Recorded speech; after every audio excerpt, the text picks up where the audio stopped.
Chapter 5. Belshazzar's Feast. Verse 1. Belshazzar the king made a great feast to 1,000 of his lords, and drank wine before the 1,000. The chief feature of interest pertaining to this chapter is the fact that it describes the closing scenes of the Babylonish Empire, the transition from the gold to the silver of the great image of chapter 2, and from the lion to the bear of Daniel's vision in chapter 7.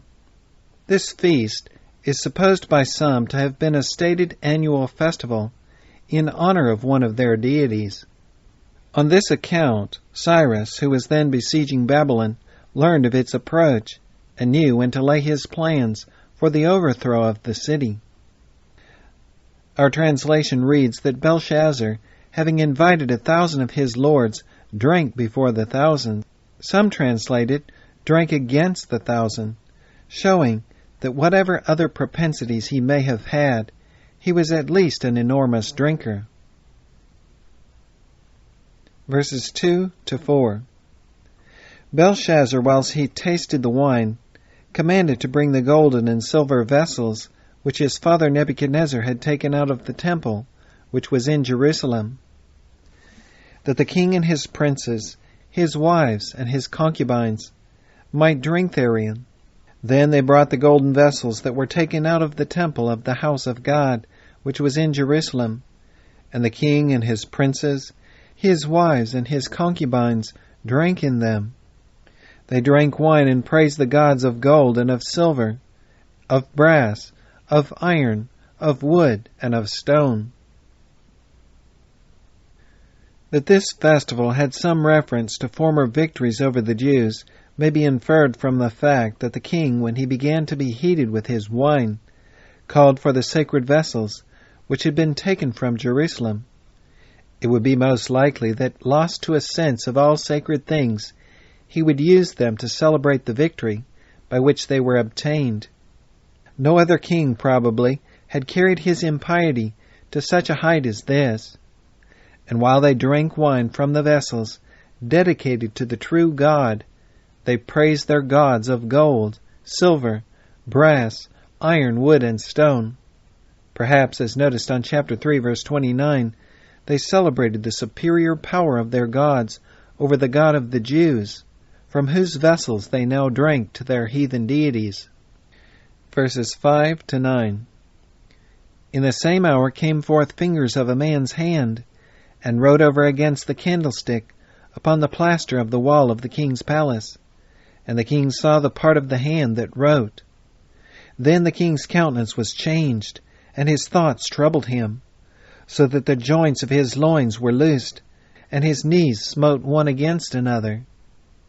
The king cried aloud to bring in the astrologers, the Chaldeans, and the soothsayers.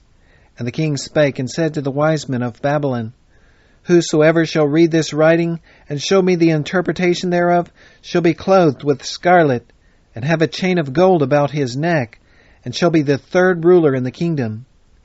Then came in all the king's wise men, but they could not read the writing, nor make known to the king the interpretation thereof. Then was King Belshazzar greatly troubled, and his countenance was changed in him, and his lords were astonished.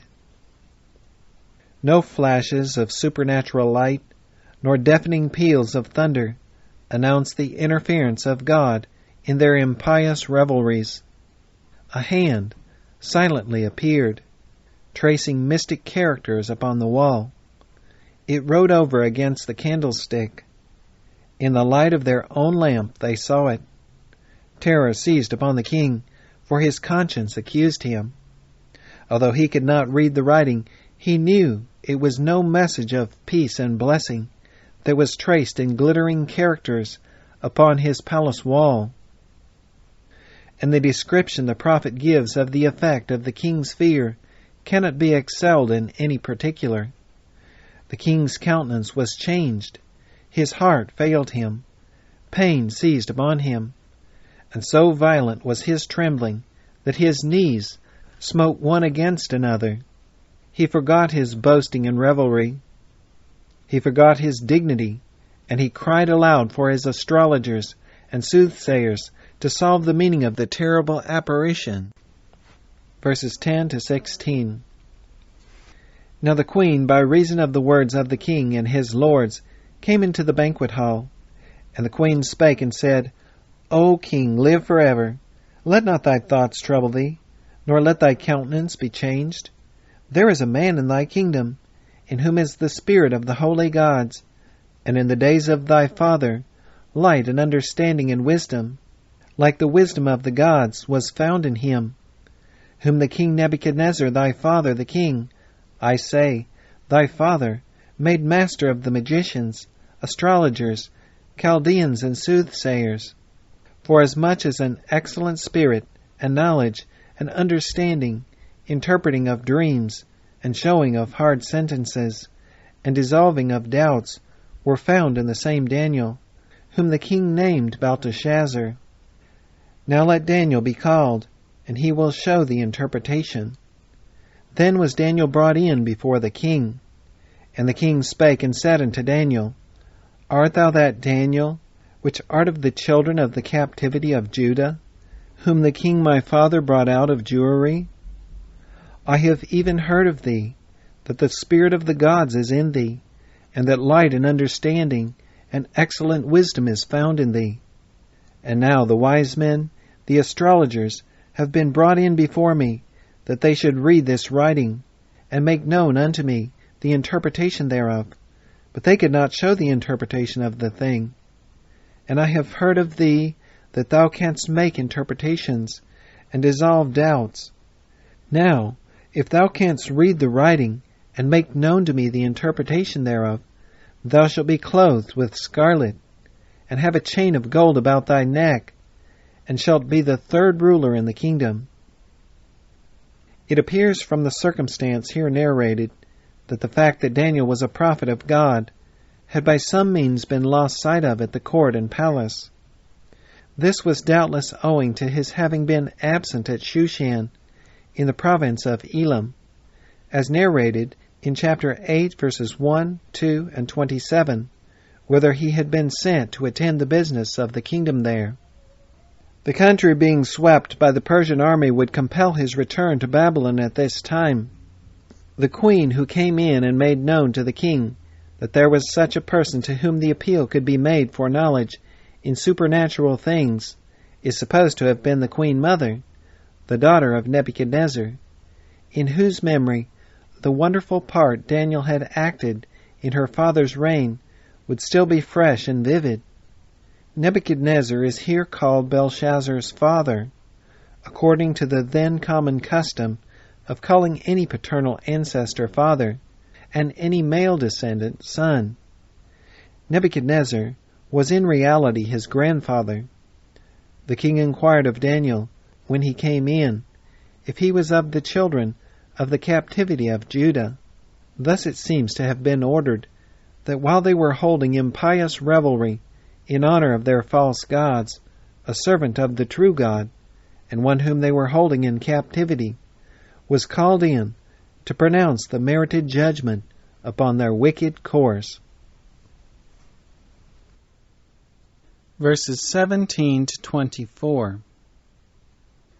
Then Daniel answered and said before the king, Let thy gifts be to thyself, and give thy rewards to another. Yet I will read the writing unto the king, and make known to him the interpretation. O thou king, the Most High God gave Nebuchadnezzar thy father a kingdom, and majesty, and glory, and honor. And for the majesty that he gave him, all peoples, nations, and languages trembled and feared before him. Whom he would, he slew, and whom he would, he kept alive, and whom he would, he set up, and whom he would, he put down. But when his heart was lifted up, and his mind hardened in pride, he was deposed from his kingly throne, and they took his place from him. And he was driven from the sons of men, and his heart was made like the beasts, and his dwelling was with the wild asses. They fed him with grass like oxen, and his body was wet with the dew of heaven, till he knew that the Most High God ruled in the kingdom of men, and that he appointeth over it whomsoever he will. And thou his son, O Belshazzar, hast not humbled thine heart, though thou knewest all this, but hast lifted up thyself against the Lord of heaven. And they have brought the vessels of his house before thee, and thou and thy lords, thy wives, and thy concubines have drunk wine in them. And thou hast praised the gods of silver and gold, of brass, iron, wood, and stone, which see not, nor hear, nor know. And the God in whose hand thy breath is, and whose are all thy ways, hast thou not glorified. Then was the part of the hand sent from him, and this writing was written. Daniel first of all disclaims the idea of being influenced by such motives as govern the soothsayers and astrologers. He says, "Let thy rewards be to another." He wishes it distinctly understood that he does not enter upon the work of interpreting this matter on account of gifts and rewards. He then rehearses the experience of the king's grandfather Nebuchadnezzar, as set forth in the preceding chapter. He told the king that though he knew all this, yet he had not humbled his heart, but had lifted up himself against the God of heaven, and even carried his impiety so far as to profane his sacred vessels, praising the senseless gods of men's making, and failing to glorify the God in whose hand his breath was. For this reason he tells him it is that the hand has been sent forth from that God whom he had daringly and insultingly challenged, to trace those characters of fearful, though hidden, import. He then proceeds to explain the writing. Verses 25 to 29. And this is the writing that was written, Mene, Mene, Tekel Upharsin. This is the interpretation of the thing. Mene, God hath numbered thy kingdom, and finished it. Tekel, thou art weighed in the balances, and art found wanting. Perez, thy kingdom is divided, and given to the Medes and Persians. Then commanded Belshazzar, and they clothed Daniel with scarlet, and put a chain of gold about his neck, and made a proclamation concerning him, that he should be the third ruler in the kingdom. It is not known in what language this inscription was written. If it had been in Chaldaic, the king's wise men would have been able to read it. Dr. Clark conjectures that it was written in the Samaritan, the true Hebrew, a language with which Daniel was familiar, as it was the character used by the Jews previous to the Babylonian captivity. It seems much more likely that it was a character strange to all the parties, and that it was specially made known to Daniel by the Spirit of the Lord. In this inscription each word stands for a short sentence. Mene, numbered, Tekel, weighed, Upharsin, from the root Perez, divided. God, whom thou hast defied, has thy kingdom in his own hands, and has numbered its days, and finished its course, just at the time thou thoughtest it at the height of its prosperity. Thou who hast lifted up thy heart in pride, as the great one of the earth, art weighed, and found lighter than vanity. Thy kingdom, which thou didst dream was to stand forever, is divided between the foes, already waiting at thy gates. Notwithstanding this terrible denunciation, Belshazzar did not forget his promise, but had Daniel at once invested with a scarlet robe and chain of gold, and proclaimed him third ruler in the kingdom. This Daniel accepted, probably with a view to being better prepared to look after the interests of his people during the transition to the succeeding kingdom. Verses 30 and 31. In that night was Belshazzar the king of the Chaldeans slain, and Darius the Median took the kingdom, being about 62 years old. The scene here so briefly mentioned is described in remarks on chapter 2, verse 39.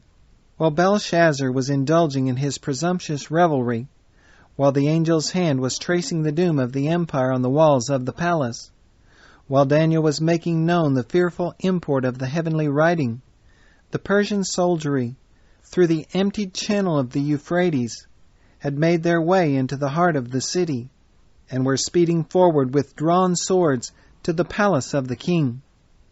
Scarcely can it be said that they surprised him, for God had just forewarned him of his doom. But they found him and slew him, and with him the empire of Babylon ceased to be.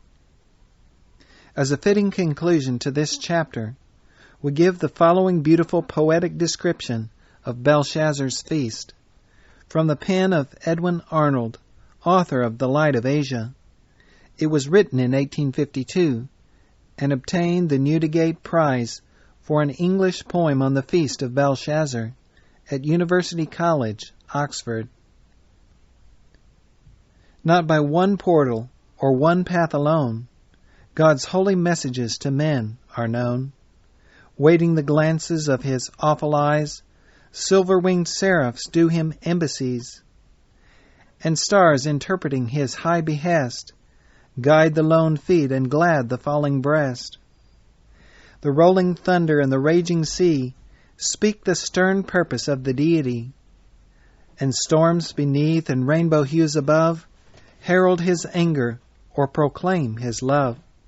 The still small voices of the summer day, the red sirocco and the breath of May, the lingering harmony in ocean shells, the fairy music of the meadow bells, earth and void air, water and wasting flame, have words to whisper, tongues to tell his name.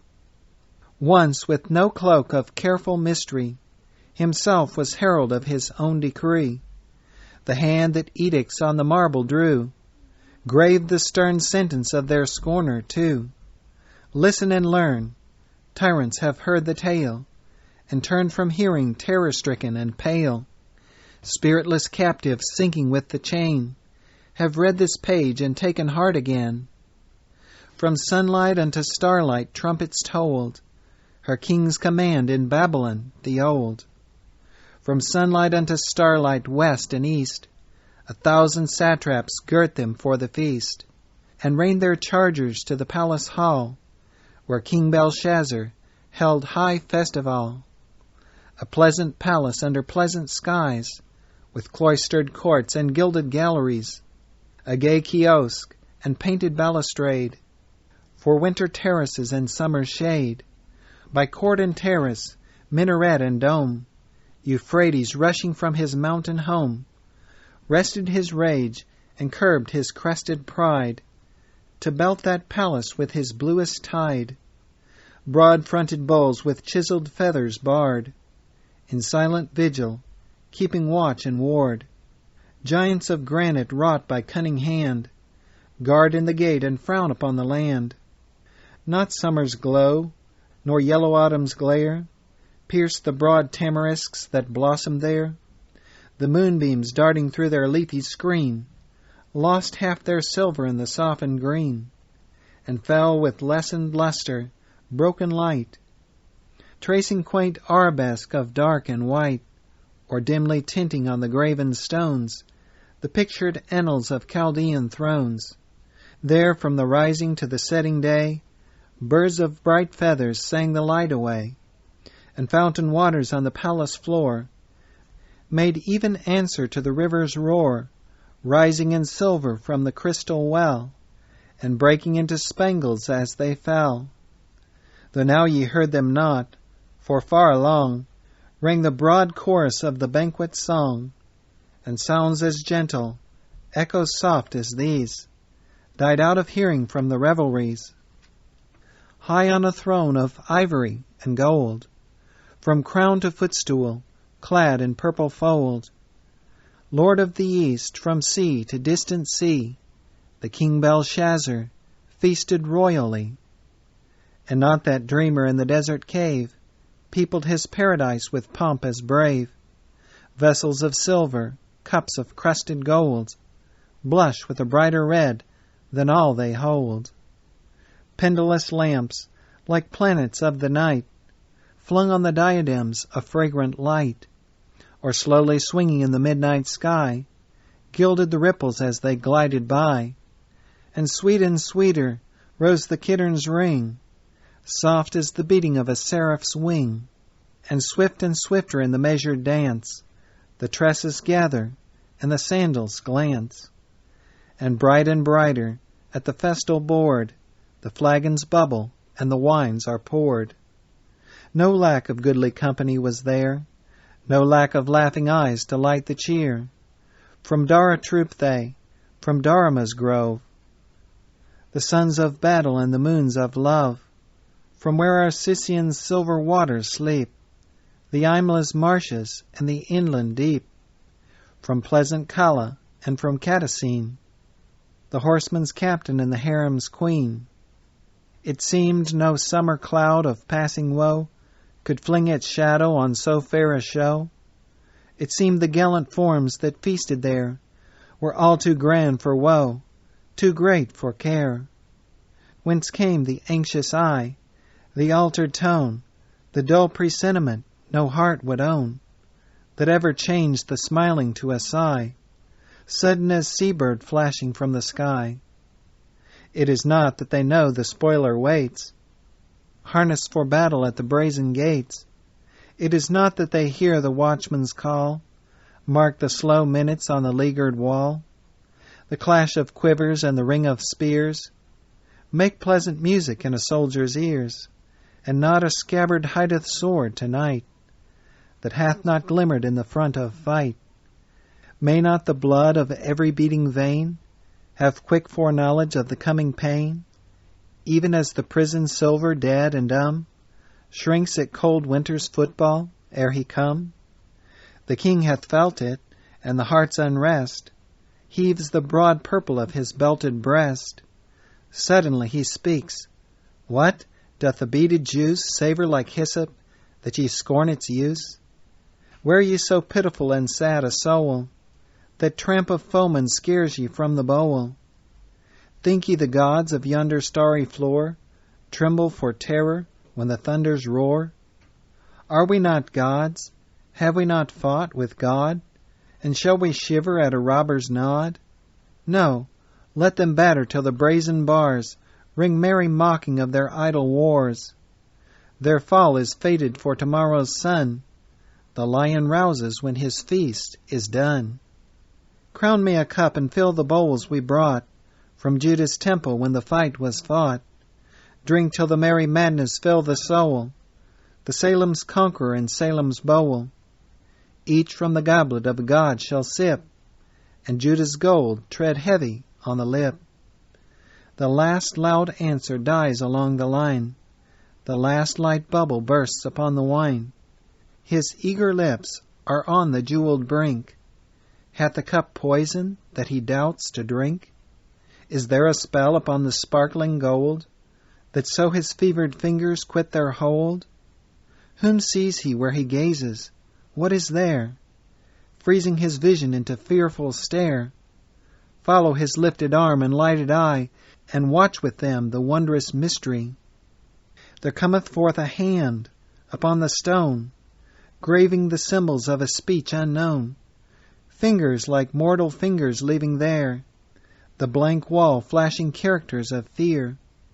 And still it glideth silently and slow, and still beneath the spectral letters grow. Now the scroll endeth, now the seal is set, the hand is gone, the record tarries yet.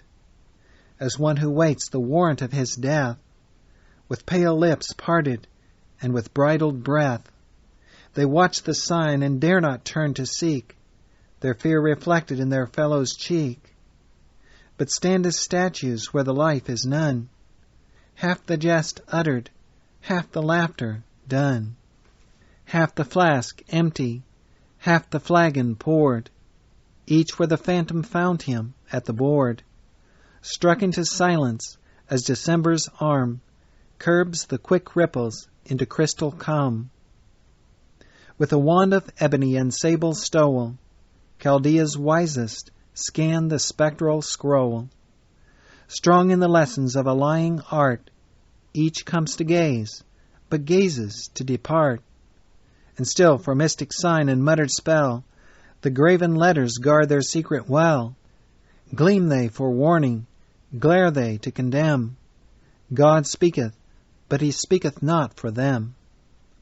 Oh, ever when the happy laugh is dumb, all the joy gone, and all the anguish come, when strong adversity and subtle pain wring the sad soul and rack the throbbing brain, when friends once faithful, hearts once all our own, leave us to weep, to bleed and die alone, when fears and cares the lonely thought employ, and clouds of sorrow hide the sun of joy, when weary life, breathing reluctant breath, hath no hope sweeter than the hope of death, then the best counsel and the last relief, to cheer the spirit or to cheat the grief, the only calm, the only comfort heard, comes in the music of a woman's word, like beacon bell on some wild island shore, silverly ringing in the tempest's roar, whose sound, borne shipward through the midnight gloom,